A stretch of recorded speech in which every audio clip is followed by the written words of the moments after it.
Perkenalkan, nama saya Putri Quratul Uyuni, biasa dipanggil Putri, program studi Pendidikan Agama Islam UIN Kiai Haji Abdurrahman Wahid Pekalongan, kelas Manajemen Pendidikan A, NIM 2121290. Di sini saya akan sedikit mempresentasikan mengenai konsep kepemimpinan dalam manajemen pendidikan Islam. Baik, yang pertama, konsep kepemimpinan. Definisi tentang kepemimpinan sangat bervariasi, sebanyak orang yaitu mencoba mendefinisikan konsep kepemimpinan. Definisi kepemimpinan secara luas meliputi proses mempengaruhi tujuan dalam menentukan tujuan organisasi, memotivasi pengikut untuk mencapai tujuan, mempengaruhi kelompok dan budayanya, serta mempengaruhi interpretasi mengenai peristiwa-peristiwa para pengikutnya. Pengorganisasian dalam aktivitas-aktivitas untuk mencapai sasaran. Nah, menurut Suharsini Arikunto, kepemimpinan adalah usaha yang dilakukan untuk mempengaruhi anggota kelompok agar mereka dengan sukarela menyumbangkan kemampuannya secara maksimal demi pencapaian tujuan kelompok yang telah ditetapkan. Nah, sedangkan menurut Hadarawi Nawawi berpendapat bahwa kepemimpinan adalah kemampuan menggerakkan, memberikan motivasi, dan mempengaruhi orang-orang agar bersedia melakukan tindakan-tindakan yang terarah pada pencapaian tujuan melalui keberanian mengambil keputusan tentang kegiatan yang dilakukan. Jadi antara pendapat Suharsini Arikunto dan Hadari Nawawi itu hampir sama, namun menurut Hadari Nawawi itu ada tambahan sedikit mengenai melalui keberanian mengambil keputusan yang tentang kegiatan yang dilakukan. Nah, dalam konteks implementatif, menurut Paul Hatse dan Ken Blanchard menyebutkan pengertian lain dari para ahli lainnya mengenai kepemimpinan. Antara lain yaitu A. Menurut George R. Terry, kepemimpinan adalah aktivitas mempengaruhi orang-orang untuk berusaha mencapai tujuan kelompok secara bersukarela. Kemudian B.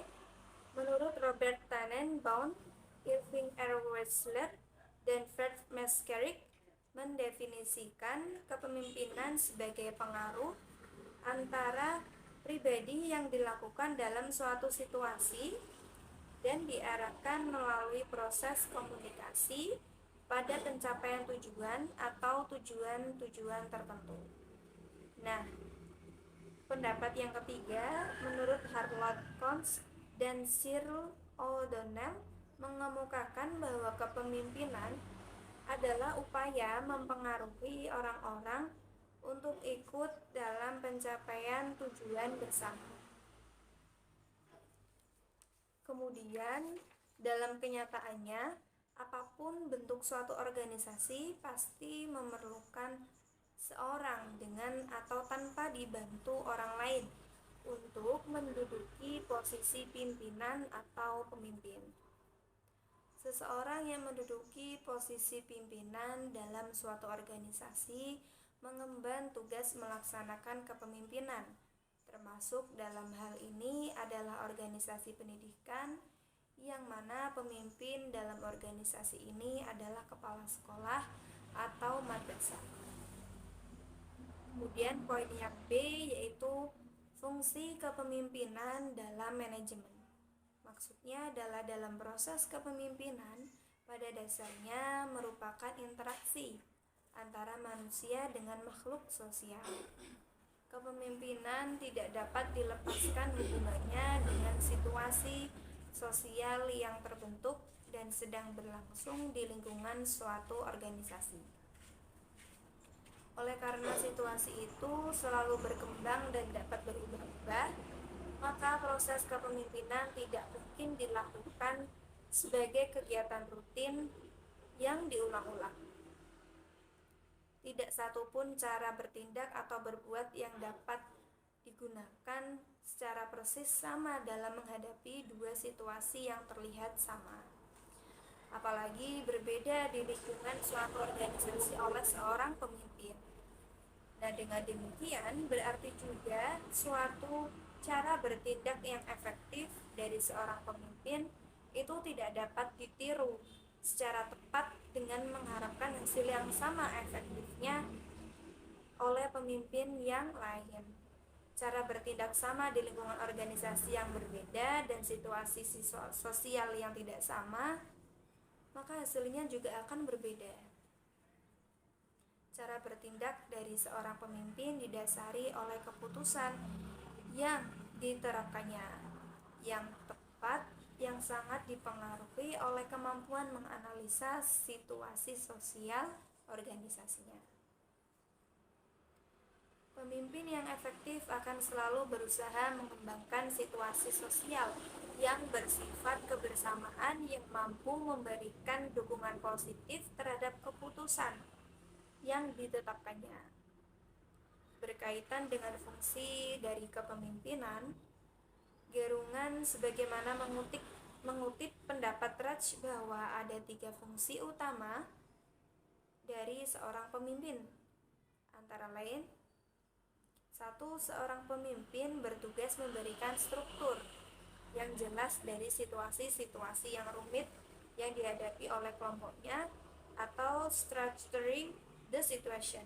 Jadi maksudnya adalah seorang pemimpin itu diharapkan dapat memberikan struktur yang jelas di mana anggotanya sedang mengalami situasi yang rumit. Kemudian yang kedua, ada seorang pemimpin bertugas mengawasi dan menyalurkan perilaku kelompok yang dipimpinnya, atau controlling group behavior. Ini juga berarti bahwa seorang pemimpin bertugas mengendalikan perilaku dari anggota kelompok dan kelompok itu sendiri. Jadi selain tadi memberikan struktur yang jelas, seorang pemimpin juga harus dapat mengawasi, mengontrol dan mengendalikan perilaku dari anggota-anggota kelompoknya.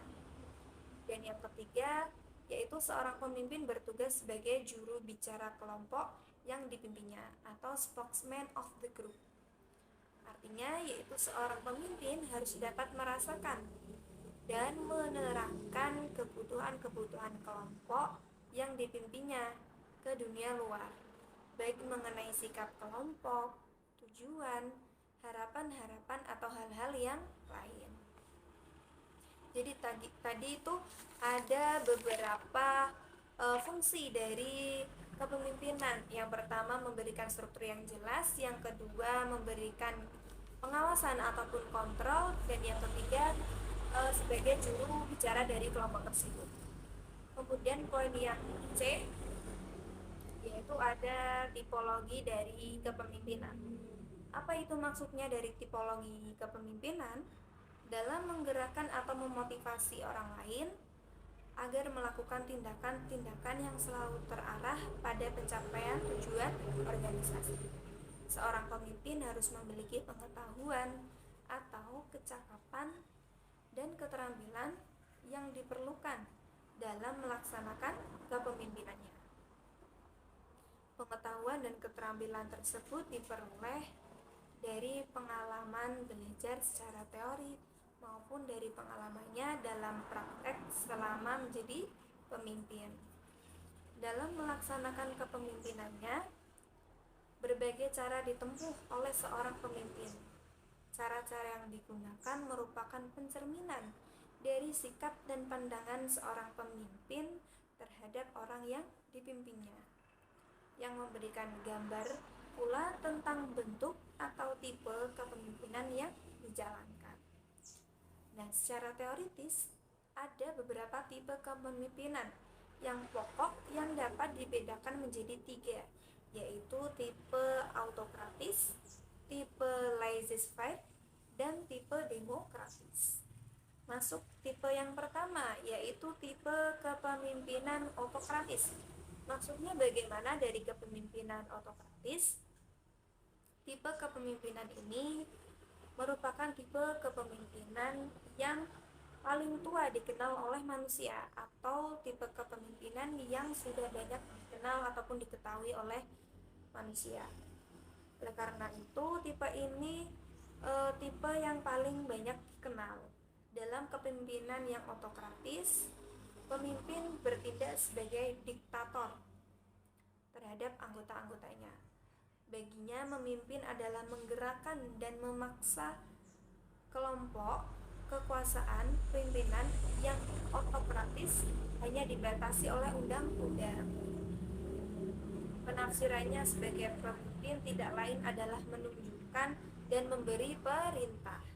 Kewajiban bawahan adalah hanya mengikuti dan menjalankan, tidak boleh membantah ataupun mengajukan saran. Pemimpin yang otokratis tidak menghendaki musyawarah. Rapat hanyalah sebagai bentuk sarana untuk menyampaikan instruksi-instruksi. Nah, setiap perbedaan pendapat di antara para anggotanya diartikan sebagai kepicikan atau pembangkangan atau pelanggaran disiplin terhadap instruksi yang telah ditetapkan. Kepemimpinan otoriter tersebut mempunyai dampak negatif dalam kehidupan organisasi. Apa saja dampak negatifnya? Antara lain, 1. Anggota akan menjadi pengekor yang tidak mampu dan tidak mau berinisiatif, takut mengambil keputusan, dan mematikan kreativitas. 2. Kesediaan anggota dalam melaksanakan tugas didasari oleh perasaan takut dan tertekan, tidak didasari pada perasaan sukarela. 3. Organisasi menjadi statis karena pemimpin tidak menyukai adanya perubahan. Perkembangan biasanya datang dari para anggota. Dan B, yaitu tipe kepemimpinan laissez-faire. Dalam kepemimpinan laissez-faire, sebenarnya pemimpin tidak memberikan pimpinan. Tipe ini diartikan sebagai membiarkan orang-orang berbuat sekehendaknya. Jadi berbeda dengan tipe otokratis tadi. Kalau tipe laissez-faire ini yaitu tipe yang membiarkan orang-orang berbuat sekehendaknya. Pemimpin yang termasuk tipe ini sama sekali tidak memberikan kontrol dan koreksi terhadap pekerjaan dari anggotanya. Pemberian tugas dan kerjasama diserahkan kepada anggotanya tanpa ada petunjuk atau saran dari pimpinan. Kekuasaan dan tanggung jawab bersimpang siur, berserakan di antara anggota kelompok. Dengan demikian mudah terjadi kekacauan ataupun keributan. Tingkat keberhasilan organisasi dengan kepemimpinan tipe ini disebabkan karena kesadaran dan dedikasi beberapa anggota kelompok, dan bukan karena pengaruh dari pemimpinnya. Dalam tipe kepemimpinan laissez-faire ini, biasanya struktur organisasinya tidak jelas. Segala kegiatan dilakukan tanpa sarana dan prasarana yang terarah, serta tanpa pengawasan dari seorang pimpinan. Kemudian, poin C yaitu kepemimpinan demokratis. Adapun maksud dari kepemimpinan demokratis ini adalah pemimpin yang bertipe menafsirkan kepemimpinannya bukan sebagai diktator, melainkan sebagai pemimpin di tengah-tengah anggota kelompoknya. Pemimpin yang demokrasi selalu berusaha menstimulasi anggotanya agar bekerja secara kooperatif untuk mencapai tujuan bersama. Dalam tindakan dan usaha-usahanya selalu berpangkal pada kepentingan dan kebutuhan dari kelompok, bukan individu, dan mempertimbangkan kesanggupan serta kemampuan dari anggota kelompoknya. Dalam melaksanakan tugasnya, pemimpin demokratis mau menerima dan bahkan mengharapkan pendapat dan saran-saran dari anggota kelompoknya. Juga kritik-kritik yang membangun dari para anggota sebagai umpan balik dan dijadikan bahan pertimbangan dalam tindakan-tindakan berikutnya. Pemimpin demokratis mempunyai kepercayaan diri sendiri dan menaruh perhatian dan kepercayaan pada anggota bahwa mereka mempunyai kesanggupan bekerja dengan baik dan bertanggung jawab. Pemimpin yang demokratis selalu memupuk rasa kekeluargaan dan persatuan, selalu membangun semangat anggota kelompok, dan menjalankan serta mengembangkan daya kerjanya. Kemudian poin yang D, yaitu kepemimpinan kunci keberhasilan kepala sekolah atau madrasah. Maksud dari kepemimpinan kunci keberhasilan kepala sekolah atau madrasah adalah sebagai pemimpin formal, kepala sekolah atau madrasah bertanggung jawab atas tercapainya tujuan pendidikan melalui upaya menggerakkan para anggota ke arah pencapaian tujuan pendidikan yang telah ditetapkan. Dalam hal ini, kepala sekolah atau madrasah bertugas melaksanakan fungsi-fungsi kepemimpinan, baik fungsi yang berhubungan dengan pencapaian tujuan pendidikan maupun pencapaian iklim madrasah yang kondusif bagi terlaksananya proses belajar mengajar secara efektif dan efisien. Dalam melaksanakan tugasnya sebagai pemimpin suatu lembaga pendidikan, kepala sekolah atau madrasah sedikitnya harus mampu berfungsi sebagai edukator, manajer, administrator, supervisor, inovator, dan motivator.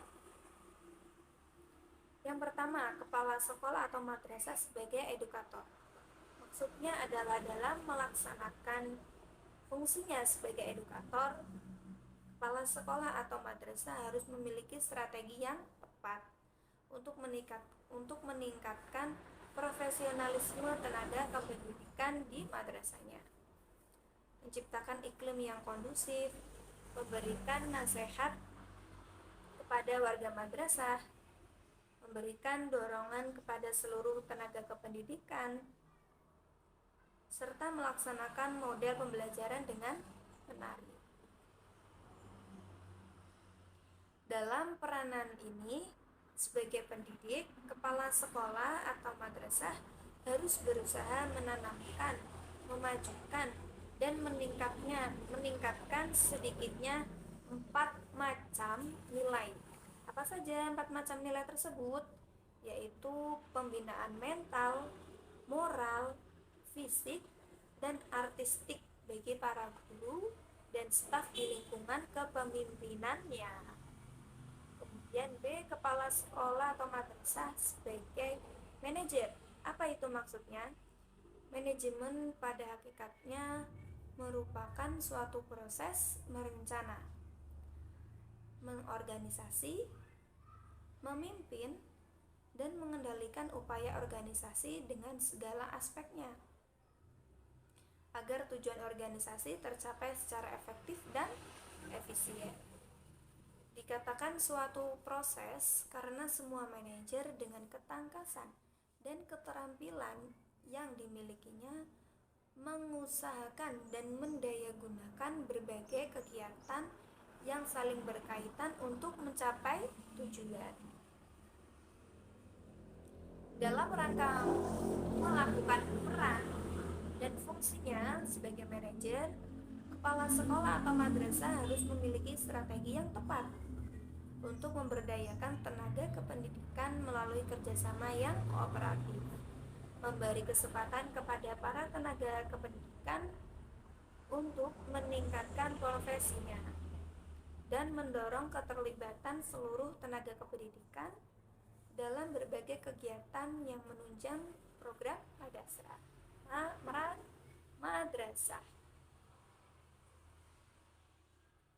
Kemudian menurut Stoner, sebagaimana dikutip Wajosumijo, ada 8 macam fungsi seorang manajer yang perlu dilaksanakan dalam organisasi. Apa saja 8 macam fungsi dari seorang manajer yang perlu dilaksanakan dalam organisasi? Yang pertama yaitu bekerja dengan melalui orang lain. Yang kedua, bertanggung jawab dan mampu dipertanggungjawabkan. Yang kedua yaitu bertanggung jawab dan mampu mempertanggungjawabkan. Yang ketiga yaitu dengan waktu dan sumber yang terbatas mampu menghadapi berbagai persoalan. Yang keempat, berpikir secara realistik dan konseptual. Yang kelima adalah juru penengah. Dan yang keenam, seorang politisi. Yang ketujuh, seorang diplomat. Dan yang kedelapan, pengambil keputusan.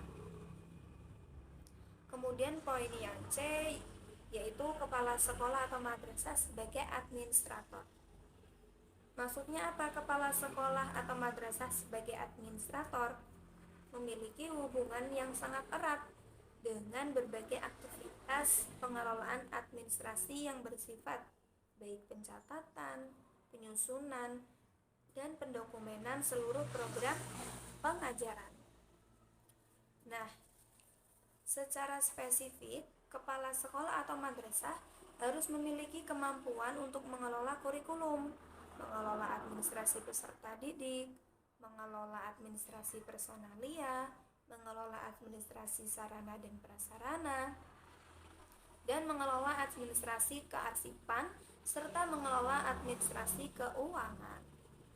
Adapun fungsi pokok dari administrasi pendidikan seperti diungkap oleh Purwanto adalah perencanaan, pengorganisasian, pengkoordinasian, komunikasi, supervisi, kepegawaian, pembiayaan, dan evaluasi.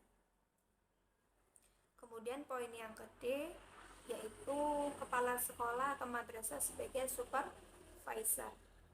Secara umum, kegiatan ataupun usaha-usaha yang dapat dilakukan oleh kepala sekolah atau madrasah sesuai dengan fungsinya sebagai supervisor antara lain 1. Membangkitkan dan merangsang para guru dan pegawai sekolah di dalam menjalankan tugasnya agar menjalankan tugas tersebut secara maksimal dan sebaik mungkin.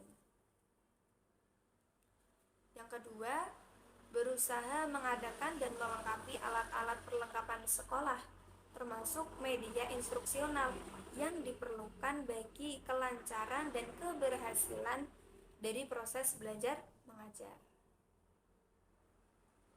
Yang ketiga, bersama para guru, berusaha mengembangkan, mencari, menggunakan metode-metode mengajar yang lebih sesuai dengan tuntutan kurikulum yang sedang berlaku. Yang keempat, membina kerjasama yang baik dan harmonis di antara para guru dan pegawai sekolah lainnya. Kemudian yang kelima, berusaha mempertinggi mutu dan pengetahuan para guru dan pegawai sekolah, antara lain dengan mengadakan diskusi-diskusi kelompok, kemudian menyediakan perpustakaan sekolah, dan atau mengirim mereka untuk mengikuti penataran-penataran sesuai dengan bidangnya masing-masing. Kemudian yang keenam, membina hubungan kerjasama antara sekolah dengan masyarakat dan instansi-instansi lain dalam rangka peningkatan mutu pendidikan. Kemudian poin yang E, kepala sekolah atau madrasah sebagai leader, yaitu harus mampu memberikan petunjuk, arahan, pengawasan, meningkatkan kemauan tenaga kependidikan, membuka komunikasi dua arah, dan mendelegasikan tugas. Wahjo Sumbidjo mengemukakan bahwa kepala sekolah sebagai leader harus memiliki karakter yang mencakup kepribadian, keahlian dasar, pengalaman, pengetahuan profesional, serta pengetahuan administrasi dan pengawasan. Kepemimpinan adalah satu kekuatan penting dalam rangka pengelolaan. Oleh sebab itu, kemampuan memimpin secara efektif merupakan kunci keberhasilan kepala sekolah atau madrasah sebagai seorang pemimpin harus mampu mendorong timbulnya kemauan yang kuat dengan penuh semangat dan percaya diri para staf dan siswa dalam melaksanakan tugasnya masing-masing. Selain itu juga harus memberikan bimbingan dan mengarahkan para guru, staf dan siswa dalam memberikan dorongan memacu dan berdiri di depan demi kemajuan dan memberikan inspirasi sekolah dalam mencapai tujuan. Kemudian poin F, kepala sekolah atau madrasah sebagai inovator. Maksudnya apa kepala sekolah atau madrasah sebagai inovator? Maksudnya adalah dalam rangka melakukan ataupun melaksanakan peran dan fungsinya sebagai inovator, kepala sekolah atau madrasah harus memiliki strategi yang tepat untuk menjalin hubungan yang harmonis dengan lingkungan, mencari gagasan baru, mengintegrasikan setiap kegiatan, memberikan teladan kepada seluruh tenaga kependidikan di madrasah, dan mengembangkan model-model pembelajaran yang inovatif. Kepala madrasah sebagai inovator akan tercermin dari cara-cara melakukan pekerjaannya secara konstruksi, kreativitas, rasional dan objektif, pragmatis, keteladanan, disiplin, serta adaptable dan fleksibel, sekaligus mampu mencari, menemukan, dan melaksanakan berbagai pembaharuan di madrasah. Kemudian poin yang G, yaitu kepala sekolah atau madrasah sebagai motivator. Maksudnya apa dari kepala sekolah atau madrasah sebagai motivator? Yaitu harus memiliki strategi yang tepat untuk memberikan motivasi pada para tenaga kependidikan dalam melakukan berbagai tugas dan fungsinya. Motivasi dapat ditemukan melalui pengaturan lingkungan fisik, pengaturan suasana kerja, disiplin, dorongan, penghargaan secara efektif, dan penyediaan berbagai sumber belajar melalui pengembangan pusat sumber belajar. Kemudian menurut pendapat Mulyasa, mengungkapkan beberapa prinsip yang dapat diterapkan oleh seorang kepala sekolah atau madrasah untuk mendorong tenaga kependidikan agar mau dan mampu meningkatkan profesionalismenya. Apa saja beberapa prinsip tersebut? Yaitu yang pertama, para tenaga kependidikan akan bekerja lebih giat apabila kegiatan yang dilakukannya menarik dan menyenangkan. Kemudian yang kedua, yaitu tujuan kegiatan perlu disusun dengan jelas dan diinformasikan kepada para tenaga kependidikan dan para tenaga yang dilibatkan dalam penyusunan tujuan tersebut. Kemudian yang ketiga, yaitu para tenaga kependidikan harus selalu diberitahu tentang hasil dari setiap pekerjaannya. Yang keempat, pemberian hadiah lebih baik daripada hukuman. Namun, sewaktu-waktu hukuman juga diperlukan, namun hukumannya tetap yang mendidik. Kemudian yang kelima, yaitu usahakan untuk memenuhi kebutuhan tenaga kependidikan dengan jalan memperhatikan kondisi fisiknya, memberikan rasa aman, menunjukkan bahwa kepala sekolah atau madrasah memperhatikan mereka, mengatur pengalaman sedemikian rupa sehingga setiap pegawai pernah memperoleh kepuasan dari penghargaan. Nah, mungkin itu materi yang bisa saya sampaikan mengenai konsep kepemimpinan dalam manajemen pendidikan Islam. Kurang lebihnya saya mohon maaf. Mungkin ada kata-kata saya yang kurang berkenan ataupun masih salah dalam menyampaikan materi. Sekian dari saya. Wassalamualaikum warahmatullahi wabarakatuh.